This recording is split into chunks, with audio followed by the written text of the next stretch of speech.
all arguments have a problem, not just arguments about God or the Bible or politics or whatever, but literally almost every single type of argument has a big, giant problem. Put simply, all arguments ultimately bottom out or end up at an appeal to intuition, or what seems to be the case to one specific person. If pushed to the very end, pretty much all arguments bottom out at a point where one person ends up saying to the other, well, this is obvious, or this is intuitively obvious. Or if they aren't feeling charitable, they might say something like, if you can't see this, you're just an idiot. There are no, or almost no, perfect airtight arguments. There are no arguments which will force a person to adopt a conclusion. And I'm sure somebody watching this will think to themselves, haha, not me, all my arguments bottom out on facts and logic. I am king intelligent man, behold, I am among you. And to them I say, no, buttercup, you're in the same situation as the rest of us. Let me use an example deductive argument for illustration.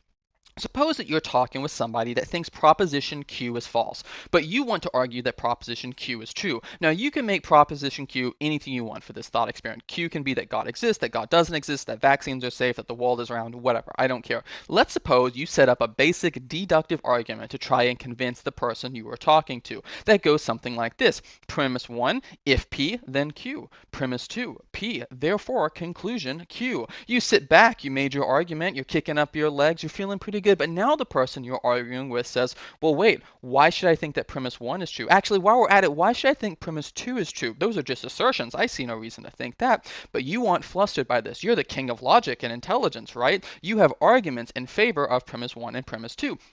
So your argument for premise 2 is also a deductive argument, and it goes something like this. If A, then B. A, therefore B. And this syllogism B represents the truth of premise 1 in the original argument. Now you turn to defending the second premise of your original argument, because these silly people objected to that as well. For that you argue, if S, then T, S, therefore T. You now invite your interlocutor to bask in the glory of your pure, unrefined, logical glory. You are surely king intelligent man, and they're going to see this now. You offer to autograph their t-shirts so they can remember this moment. But alas, now they turn around and object to each premise of both of those new arguments. So now you have 4 propositions you need to argue for. How are you going to do that? With another logical syllogism, of course, for each one. But then after that, you're going to have 8 premises that can be objected to, so on and so forth.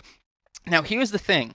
Eventually, if your interlocutor just keeps playing the skeptic and they just keep asking you to justify your premises, you're going to hit a point, no matter what your argument is, where you just have to say, this is intuitively obvious. They will reach a point in which whatever you are defending is so obviously true. Any additional premises you will try to cite will be no more obvious than the conclusion you're arguing for. Now, suppose that you reach this point with our imagined interlocutor, and they say, well, it's not obvious to me. I don't share that intuition. You have no other arguments to offer at that point, right? You have bottomed out in this pyramid. Now, because your interlocutor is likely an unreasonable person for making you come all the way down here in the first place, they now declare victory. They assert that, aha, the super king intelligent man was not able to show that Q is true. I pressed him on his premises, and all he had to say was that it seemed obvious to him. But he could not show why I should have to share this position. It doesn't strike me as obvious, as he did not show why I should have to share that intuition. Thus, another stupid proponent of Q has been defeated. Behold, I am now the king of logic and intelligence man. And then a bunch of people watching go, oh my gosh, he is the king of logic and reasoning. He completely broke down that other guy's argument and showed that it was baseless. Oh my gosh, I'm going to like, comment, and subscribe. This scenario, this one I just pointed out, this will happen with pretty much any argument about any position if one of the persons in the argument is committed enough to their position that they will bite whatever bullet is needed in order to not admit being wrong. If somebody decides they won't be convinced by an argument, they will ensure that they won't be convinced by an argument by simply continually playing the skeptical game towards every single aspect of their opponent's arguments. They will do this, and it will be easy for them to do this, because while you are over here constructing all these premises and explaining all these concepts, they're just going to keep saying, but why should I think that? Why should I think that's true? Until eventually you're going to get tired, or it's going to bottom out, and they're just going to go, ah ha ha, I won, boomtown, lol lol, stupid Christian or stupid Democrat or stupid Republican, stupid atheist, whatever it is, right? And by the way, this goes for all types of arguments, not just deductive arguments. So if you are sitting here thinking, oh, well, this isn't going to work against my hyper-developed Bayesian approach, it's superior, or my inference to the best explanation is going to get me out of this. Guess what? You have this problem too.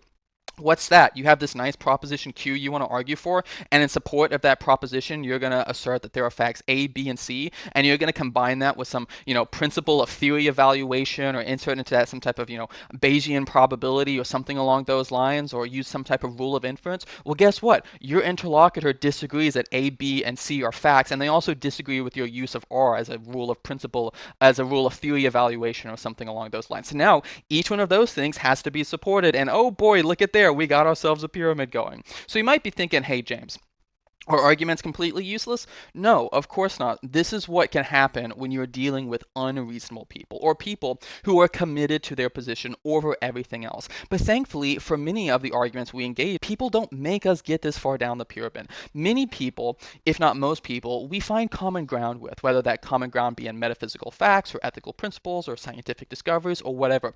We can usually find some form of common ground, and then we can use that to actually build a constructive argument in which can lead to further truth. However, I would point out that even at, maybe this stage of the pyramid, you need more than just one piece of common ground. And so it's very easy for a person to grant you one premise that's very obvious and then continue to be skeptical and nitpick another part. Now, this is not a video saying we shouldn't argue with people. This is a video trying to get people to see that arguments, by their very nature, they aren't like chessboards in the sense that there is never a point where you can ensure a checkmate. No matter how you position your pieces or how your opponent positions their pieces, they always have some other move that they're going to be able to make in a conversation.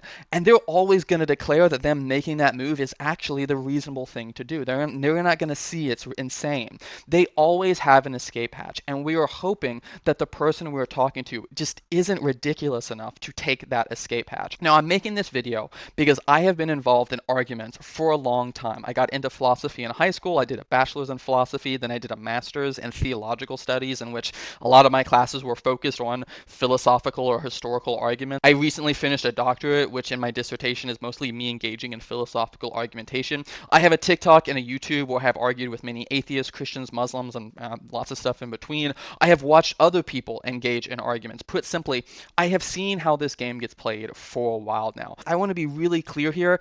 Internet atheists are not the only people who do this. As much as I'd love to show a clip of some, internet atheist or agnostic being super ridiculous and just denying everything and playing the skeptic, I have seen many Christians and Muslims and other, religious traditions engage in the same type of nonsense just as much, if not more. Whether or not we get to this section of the pyramid, it isn't dependent on what position the person you are talking to holds.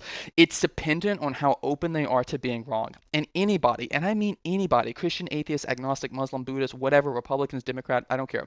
They can all be the obnoxious skeptic who drags us all down to the bottom of the pyramid, rejects an obvious intuition, and then just does a victory dance and declares the other person stupid. All of us can be guilty of doing this. So every single person needs to be careful of two things. First, we need to be careful of not engaging in this nonsense ourselves. We need to be intellectually honest. Second, we need to recognize when somebody we are talking to is trying to do this, and we need to not throw our pearls before swine. I will end this video with a quote by G.K. Chesterton that I feel is appropriate.